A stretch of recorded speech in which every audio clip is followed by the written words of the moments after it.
ಶಿರ್ಸಿ ಹೊಸ ಮಾರುಕಟ್ಟೆ ಪೊಲೀಸ್ ಠಾಣೆಯಲ್ಲಿ ರಾತ್ರಿ ಒಂದು 9 ಗಂಟೆ ಅಷ್ಟೊತ್ತಿಗೆ ಈರಪ್ಪ ತಂದೆ ಫಕೀರಪ್ಪ ಕುಲಕರ್ಕರ್ ಅವರು 63 ವಯಸ್ಸವರು ಒಂದು ಕಂಪ್ಲೇಂಟ್, ಒಂದು ಮರ್ಡರ್ದ ಕೇಸ್ ಬಗ್ಗೆ ಒಂದು ಕಂಪ್ಲೇಂಟ್ ನೀಡಿರ್ತಾರೆ. ಇದರಲ್ಲಿ ಮೃತಪಟ್ಟವ್ರದ್ದು ಹೆಸರು ಡಾಕ್ಟರ್ ರಮೇಶ್ ಫಕೀರಪ್ಪ ಕಲ್ಕುಟ್ಕರ್ ಅವರು. ಇವರು ಆಯುರ್ವೇದಿಕ್ ಡಾಕ್ಟರ್ ಆಗಿರ್ತಾರೆ. ಮತ್ತೆ ಇವ್ರಿಗೆ ವಯಸ್ಸು 52 ವರ್ಷ. ಮತ್ತೆ ಇವ್ರಿಗೆ ಅವ್ರ ಮೊದಲನೇ ಹೆಂಡತಿಯವರು ತೀರ್ಕೊಂಡು ಒಂದು 5 ತಿಂಗಳು ಆಗಿರುತ್ತೆ.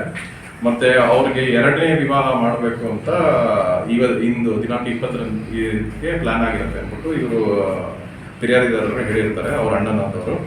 ಅದೇ ಸಮಯದಲ್ಲಿ ಏನಾಗಿರುತ್ತೆ ಅಂದ್ರೆ ಇವ್ರಿಗೆ ಮಕ್ಕಳು ಇಬ್ರು ಇರ್ತಾರೆ. ಇಬ್ರು ಕೂಡ ಓದಿ ಬೇರೆ ಊರಲ್ಲಿ ಇರ್ತಾರೆ. ಸೊ ಇವರು ಒಬ್ಬರೇ ಒಂಟಿ ಇರೋದ್ರಿಂದ ಇವ್ರಿಗೆ ಮದುವೆ ಮಾಡಬೇಕು ಅನ್ನೋದು ನೋಡ್ಕೊಳ್ಳೋಕೆ ಪ್ಲಸ್ ಜೊತೆಗೆ ಇರೋದಕ್ಕೋಸ್ಕರ ಇದು ಪ್ಲಾನ್ ಮಾಡಿ ಮದುವೆ ಮಾಡಿಸೋಕ್ಕೆ ನಿರ್ಧಾರ ಮಾಡಿರ್ತಾರೆ. ಸೊ ಇದ್ರ ಹಿಂದಿನ ದಿವಸ ಅವತ್ತಿನ ದಿವಸ ರಾತ್ರಿ ಅವರು ಮನೇಲಿ ಇರ್ತಿರ್ತಾರೆ ಡಾಕ್ಟರ್ ರಮೇಶ್ ಅವರು. ಇದ ನಂತರ ಅವ್ರಿಗೆ ಸಂಬಂಧಪಟ್ಟಂಗೆ ಅವ್ರ ಅಕ್ಕದೇವರು ಕೂಡ ಬಂದಿರ್ತಾರೆ. ಅವ್ರು ಬಂದು ಇವ್ರಿಗೆ ಕಾಲ್ ಮಾಡಿ ನೋಡಿರ್ತಾರೆ. ಇವ್ರಿಂದ ಏನೂ ಯಾವುದೇ ಹತ್ರ ರೆಸ್ಪಾನ್ಸ್ ಬಂದಿರೋದಿಲ್ಲ. ನೋಡಿರ್ತಾರೆ. ಮನೆಗೆ ಸಂಜೆ ಹೋಗಿ ನೋಡಿದ ತಕ್ಷಣ ಅಲ್ಲಿ ಅವ್ರದ್ದು ಮನೆ ಬಾಗಿಲು ಬೀಗ ಹಾಕಿರುತ್ತೆ. ಆ ಸಮಯದಲ್ಲಿ ಇವ್ರು ಯಾಕೆ ಫೋನ್ ಎತ್ತಾ ಇಲ್ಲ, ಮತ್ತೆ ಏನಕ್ಕೆ ತೆಗಿತಾ ಇಲ್ಲ ಅಂದ್ಬಿಟ್ಟು ಮನೆಗೆ ಲಾಕ್ ಆಗಿದೆ ಅಂತ ನೋಡಿ ಆಮೇಲೆ ಕೊನೆಗೆ ಬಾಗಿಲು ಮುರಿದಿರ್ತಾರೆ. ಅದು ಮುರಿದಿ ಅವ್ರದ್ದು ಮೃತಪಟ್ಟಿರೋದು ನೋಡ್ಬಿಟ್ಟು ಪೊಲೀಸ್ಗೆ ತಿಳಿಸಿರ್ತಾರೆ. ತಿಳಿಸಿದ ತಕ್ಷಣ ನಮ್ದು ಪೊಲೀಸ್ ಯಾಕೆ ಎಲ್ಲ ಇನ್ಸ್ಪೆಕ್ಟರ್, DSP ಅವರು, ಸಬ್ ಇನ್ಸ್ಪೆಕ್ಟರು, ಮತ್ತೆ ಇದ್ರ ಜೊತೆಗೆ ಸೋಕಾ ಆಫೀಸರು ಪ್ಲಸ್ ನಮ್ದು ಫಿಂಗರ್ ಪ್ರಿಂಟ್ ಟೀಮ್ ಮತ್ತೆ ಡಾಗ್ ಸ್ಕ್ವಾಡ್ ಎಲ್ಲ ಸ್ಪಾಟ್ಗೆ ಹೋಗಿ ಇದನ್ನು ಪರಿಶೀಲಿಸ್ತಾರೆ.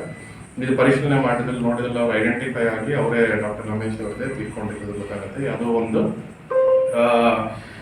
ಆಯುಧದಿಂದ